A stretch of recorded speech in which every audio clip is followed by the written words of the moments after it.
Hello साथियों, स्वागत है आप सभी का हमारे अपने YouTube चैनल अमर कोचिंग क्लासेस में। जैसा कि आपने थंबनेल में देख लिया होगा, आज हम क्लास 10th का चैप्टर फर्स्ट रासायनिक अपक्रियाएं पढ़ने वाले हैं। दोस्तों, आप जानते होंगे रासायनिक अपक्रियाओं के बारे में। सबसे पहले मैं आपको बताना चाहूँगा कि रासायनिक अपक्रियाएं होती क्या हैं। वे क्रियाएं जिनमें किसी पदार्थों के गुणों, संगठन तथा संरचनाओं में परिवर्तन हो जाता है। आप लिखना चाहें तो लिख सकते हैं, वे क्रियाएं जिनमें किसी पदार्थों के गुणों, संगठन व संरचनाओं में परिवर्तन हो जाता है, रासायनिक अपक्रियाएं कहलाती हैं। दोस्तों, मैं आपके लिए कुछ बताने का इसमें प्रयास कर रहा हूं एक एग्जाम्पल के माध्यम से। जैसे हमने मान लिया यहाँ पर जिंक ऑक्साइड लिया और जिंक ऑक्साइड की क्रिया तनु सल्फ्यूरिक अम्ल से करा दी, H2SO4। किससे करा दी बेटा? H2SO4 से करा दी। जब हम H2SO4 से इसकी क्रिया कराएंगे तब आप देखना यहाँ पर जो तुम्हारा जिंक होगा वो तो SO4 के साथ निकल जाएगा। किसके साथ निकल जाएगा?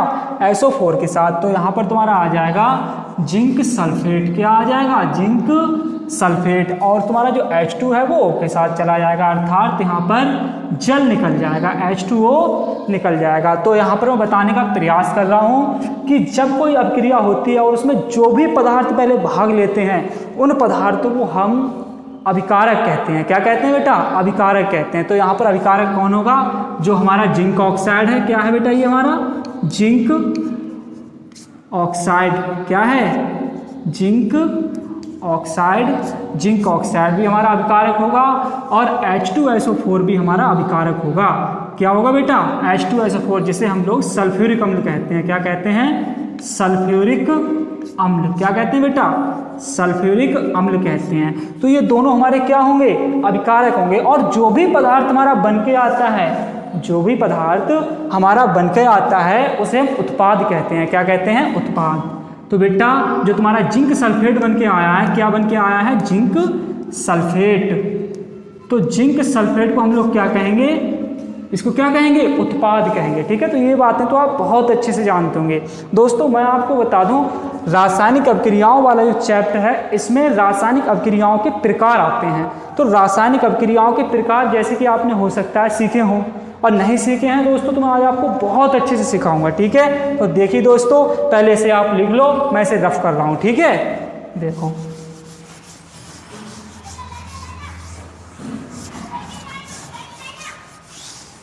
दोस्तों, मैं यहाँ पर आपको सिखाने वाला हूँ रासायनिक अपक्रियाओं के प्रकार।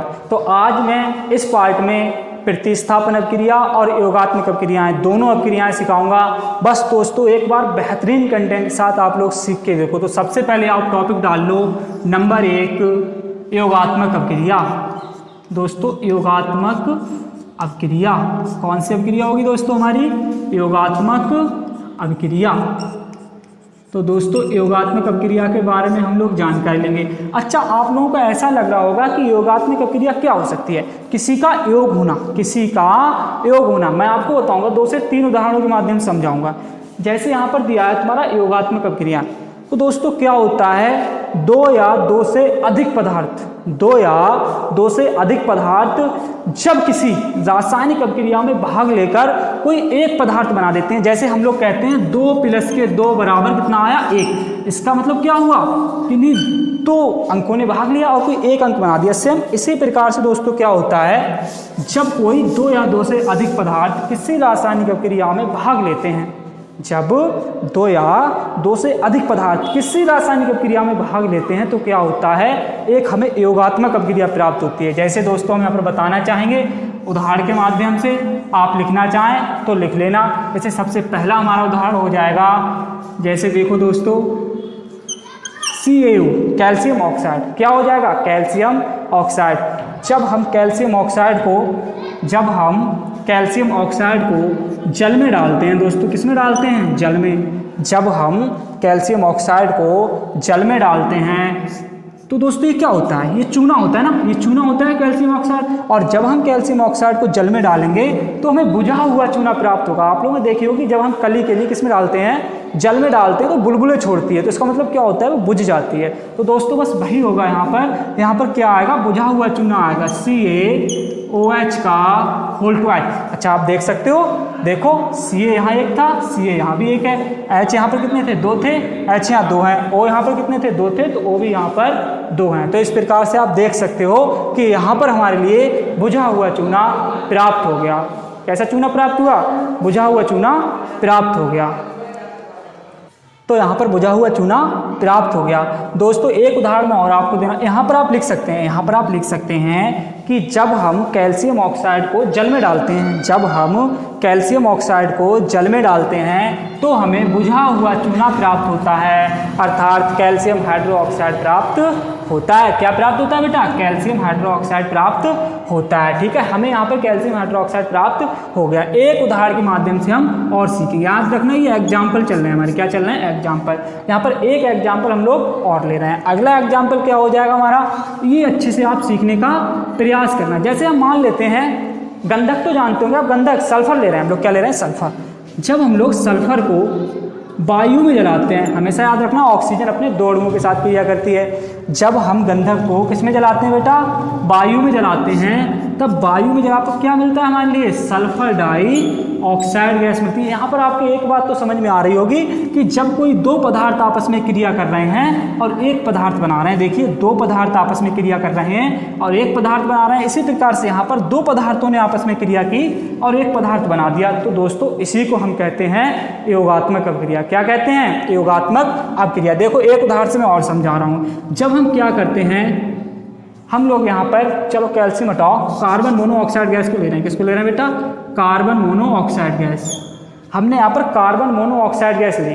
कार्बन मोनोऑक्साइड क्या करते हैं दोस्तों, जब हम इसकी क्रिया क्लोरीन से कराते हैं, किससे कराते हैं, क्लोरीन से। कार्बन मोनोऑक्साइड की क्रिया किससे कराते हैं, क्लोरीन से कराते हैं, तब हमारे लिए कार्बोनिल क्लोराइड प्राप्त होता है। क्या प्राप्त होता है, कार्बोनिल क्लोराइड, COCl2। क्या प्राप्त होता है, COCl2। इसे हम क्या कहते हैं, कार्बोनिल क्लोराइड, या फिर इसे हम फास्टीन गैस भी बोल देते हैं। ठीक है, तो ये हमारा क्या हो गया, कार्बोनिल क्लोराइड। क्या हो गया, कार्बोनिल क्लोराइड, कार्बोनिल क्लोराइड। तो बेटा ये तो हमारा कार्बोनिल क्लोराइड हो गया, ये हमारी कार्बन मोनोऑक्साइड गैस हो गई। क्या होगी बेटा, carbon monoxide gas, carbon monoxide gas. क्या होगी बेटा, कार्बन मोनोऑक्साइड गैस। ये हमारी कार्बन मोनोऑक्साइड गैस हो गई। ठीक है, इसे आप लिख सकते हैं, ये तुम्हारा गंधक हो गया जिसे हम सल्फर कहते हैं। क्या कहते हैं, सल्फर। ये तुम्हारा सल्फर हो गया और ये तुम्हारे ऑक्सीजन के 2 अणु हो गए। कितने अणु हो गए, ऑक्सीजन के 2 अणु। ये तुम्हारी जो निकल के आई, ये सल्फर डाइऑक्साइड गैस निकल के आई, सल्फर डाइऑक्साइड गैस। ठीक है दोस्तों, sulphur dioxide gas, sulphur dioxide gas, sulphur dioxide gas निकल कर आ गई। क्या आई निकल के, सल्फर डाइऑक्साइड गैस।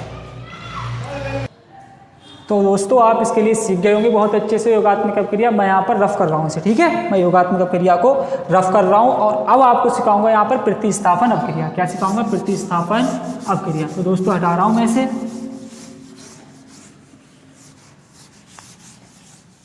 तो आइए दोस्तों टॉपिक डाल लो आप लोग, प्रतिस्थापन अपक्रिया। क्या टॉपिक डालोगे, प्रतिस्थापन अपक्रिया। तो देखिए दोस्तों हमारी दूसरी क्या हो जाएगी, प्रतिस्थापन अपक्रिया, प्रतिस्थापन अपक्रिया। क्या है दोस्तों, प्रतिस्थापन अपक्रिया। दोस्तों एक बात ध्यान रखना, जितनी भी अपक्रियाएं हैं 6 से 7, इनमें से कोई 2 या 1 जरूर आती है। 100% आज लिख के दे रहा हूँ कि 100% आती है ये, और आप लोगों के पेपर में पूरे 4 से 5 नंबर देके जाती है। ठीक है दोस्तों, तो आइए हम यहाँ पर सीखते हैं प्रतिस्थापन अपक्रिया। सबसे पहले प्रतिस्थापन अपक्रिया की डेफिनेशन आपके लिए आती होनी चाहिए कि बाह्य अपक्रिया, बाह्य अपक्रिया जिसमें किसी यौगिक के परमाणु या परमाणु के समूह के स्थान पर, जैसे मैं बताने की प्रयास कर रहा हूं कि कोई ऐसी अपक्रिया हो जिसमें किसी यौगिक के एक परमाणु या परमाणुओं के समूह के स्थान पर कोई दूसरा परमाणु या परमाणुओं का समूह आ जाए, कोई दूसरा परमाणु या परमाणुओं का समूह आ जाए। क्या कहलाती है दोस्तों, प्रतिस्थापन अपक्रिया कहलाती है। जैसे मैं देखो आपको समझाने का प्रयास कर रहा हूँ यहाँ पर, जिस प्रकार से हम यहाँ पर ले रहे हैं, देखो कॉपर सल्फेट, कॉपर सल्फेट। दोस्तों हमने क्या लिया यहाँ पर, कॉपर सल्फेट। ठीक है, कॉपर सल्फेट के विलयन में जब लोहे की कीलों को डाला जाता है, किसको डाला जाता है, कॉपर सल्फेट के विलयन में जब लोहे की कीलों को डाला जाता है तब उस पर तांबा जम जाती है। आप इस प्रकार से लिख सकते हैं, ठीक है। जब कॉपर सल्फेट के विलयन में लोहे की कीलों अर्थात Fe को डाला जाता है तो उस पर क्या जम जाती है, तांबा जम जाती है। तो दोस्तों देखो मैं आपको दिखा रहा हूँ, मैंने आपसे कहा था कोई ऐसी अभिक्रिया, आप लिख सकते हैं इसकी डेफिनेशन, कोई ऐसी अभिक्रिया जिसमें किसी यौगिक के एक परमाणु या परमाणुओं के समूह के स्थान पर, एक परमाणु या परमाणुओं के समूह के स्थान पर कोई दूसरा परमाणु या परमाणुओं का समूह आ जाता है, क्या कहलाती है, प्रतिस्थापन अभिक्रिया कहलाती है। तो दोस्तों देखो यहाँ पर, यहाँ हम क्या करने वाले हैं, यहाँ पर आपको दिख रहा होगा ये इस यौगिक का एक परमाणु है, ये पूरा तो एक क्या है, यौगिक है, इस पूरे यौगिक का एक क्या है, एक परमाणु। इस परमाणु के स्थान पर ये वाला परमाणु आ जाएगा। देखो यहाँ क्या आ जाएगा, Fe, क्या आ जाएगा दोस्तों, FeSO4, क्या आ जाएगा, FeSO4, क्या आ गया, FeSO4। अर्थात यहाँ पर ये क्या था तुम्हारा, कॉपर सल्फेट था, क्या था, कॉपर सल्फेट, क्या था तुम्हारा, कॉपर सल्फेट। और कॉपर सल्फेट का जो ए परमाणु है एक कॉपर, ये किससे हो गया, फेरस से, जो तुम्हारा होता है, ये मान के चलो आप कि यहाँ पर ये तुम्हारा क्या है, यहाँ लिख दे रहा हूँ मैं, इसे हम लोहा भी बोलते हैं। क्या बोलते हैं दोस्तों, लोहा, क्या बोलते हैं, लोहा, ठीक है। जो हमारा पीरियोडिक टेबल में कौन से नंबर पर आता है, जहाँ तक है 26 नंबर पर आता है, ठीक है। कौन से नंबर पे, 26 नंबर पर। ये क्या होता है, आयरन होता है, क्या होता है, आयरन। ये हमारा निकल के आया फेरस सल्फेट, क्या निकल के आया, फेरस सल्फेट, क्या निकल के आया दोस्तों, फेरस सल्फेट, फेरस सल्फेट। और बचा क्या हमारा, कॉपर, तो कॉपर कहाँ आ जाएगा, यहाँ आ जाएगा। क्या आ गया दोस्तों, कॉपर। आगे एक बार दोबारा बता रहा हूँ, हमारी कॉपर सल्फेट था और कॉपर सल्फेट की क्रिया किससे की, हमने Fe से की। तो इस Fe ने क्या किया, इसका एक परमाणु को प्रतिस्थापित कर दिया। देखो कॉपर को निकाल दिया और खुद बैठ गया आके यहाँ पर, Fe आ गया और कॉपर हमारा बाहर निकल गया। कॉपर कहाँ निकल गया, बाहर निकल गया। तो दोस्तों इस प्रकार से मेरा मानना है कि प्रतिस्थापन अभिक्रिया आपको बहुत अच्छे समझ में आ गई होगी। और अगर एक बार समझ ना आए तो एक बार वीडियो को और देख लेना। मेरा पूरा वादा है कि 100% कंटेंट मिलेगा आपके लिए और आप पूरा बहुत अच्छे से सीख जाएंगे, पूरा बहुत अच्छे से सीख जाएंगे। तो इस प्रकार से हमारा क्या होता है, आयरन होता है दोस्तों, ठीक है। आपके अच्छे से समझ आ गया होगा। अब मैं इसका एक दूसरा एग्जाम्पल ले रहा हूँ। क्या ले रहा हूँ, दूसरा एग्जाम्पल, ठीक है। देखो एग्जाम्पल नंबर ये फर्स्ट हो गया मेरा प्रतिस्थापन अभिक्रिया का। एक अगला एग्जाम्पल और ले रहा हूँ। अगले एग्जाम्पल में देखो दोस्तों, मैं यहाँ पर आपको दिखा रहा हूँ, जैसे हमारे पास है C2H5Br, क्या है, C2H5Br, इसे हम क्या कहते हैं, एथिल ब्रोमाइड। क्या कहते हैं, एथिल ब्रोमाइड। दोस्तों एथिल ब्रोमाइड के साथ हम क्या ले रहे हैं, KOH ले रहे हैं। क्या ले रहे हैं, KOH। एथिल ब्रोमाइड के साथ हम लोग KOH ले रहे हैं। जब हमने एथिल ब्रोमाइड के साथ KOH ले लिया तो देखो दोस्तों इसके लिए क्या इससे वो कर देगा, देखो कौन सा अणु इसके लिए प्रतिस्थापित करेगा। तो यहाँ क्या है तुम्हारा C2H5, यहाँ क्या है Br। दोस्तों क्या होगा, जो Br होगा, ये जो Br होगा ये तो इसके साथ चला जाएगा पोटेशियम के साथ, ये किसके साथ चला जाएगा, पोटेशियम के साथ। और ये तुम्हारा C2H5 है जो OH के साथ। तो देखो दोस्तों यहाँ पर क्या आएगा, C2H5OH। अब C2H5 तुम्हारा क्या होता है, एथिल एल्कोहल। क्या होता है, एथिल एल्कोहल, जिसे हम शराब में डालते हैं। आपने देखा होगा शराब में ये बहुत ही ज़्यादा इसमें गंध आती है, ये तीखा होता है, ठीक है, ज्वलनशील होता है। तो आप ध्यान रखना, ये तुम्हारा एथिल एल्कोहल है, ये निकल के आ गया बाहर। इसे किसने प्रतिस्थापित किया, इसे आप कहोगे पोटेशियम ने प्रतिस्थापित कर दिया। किसने प्रतिस्थापित किया, देखो आप लोग यहाँ से देखो अच्छे से, यहाँ तुम्हारा निकल के आ गया C2H5OH, ठीक है। अब बचा क्या तुम्हारा KBr, क्या बचा, प्लस KBr। अब दोस्तों आपको बहुत अच्छे से मालूम होगा, जो भी तुम्हारा ये KBr है, ये KBr होता क्या है, ये KBr होता है तुम्हारा पोटेशियम ब्रोमाइड। क्या होता है, पोटेशियम ब्रोमाइड। तो इसका आप नाम लिख लो अच्छे से, इसका नाम हो जाएगा तुम्हारा एथिल एल्कोहल। क्या हो जाएगा, एथिल एल्कोहल। क्या हो जाएगा दोस्तों, एथिल एल्कोहल, ठीक है। ये तुम्हारा एथिल एल्कोहल हो गया और ये तुम्हारा हो जाएगा पोटेशियम ब्रोमाइड। क्या हो जाएगा, पोटेशियम ब्रोमाइड। क्या हो गया दोस्तों, पोटेशियम ब्रोमाइड, ठीक है। और इसी प्रकार से यहाँ पर ही क्या हमारा एथिल ब्रोमाइड, क्या है, एथिल ब्रोमाइड। क्या है दोस्तों, एथिल ब्रोमाइड, ठीक है, एथिल ब्रोमाइड। तो मेरा मानना है दोस्तों, आज का हमारा टॉपिक था योगात्मक अपक्रियाएं और प्रतिस्थापन अपक्रियाएं। आपको 100% कंटेंट देने की कोशिश की गई।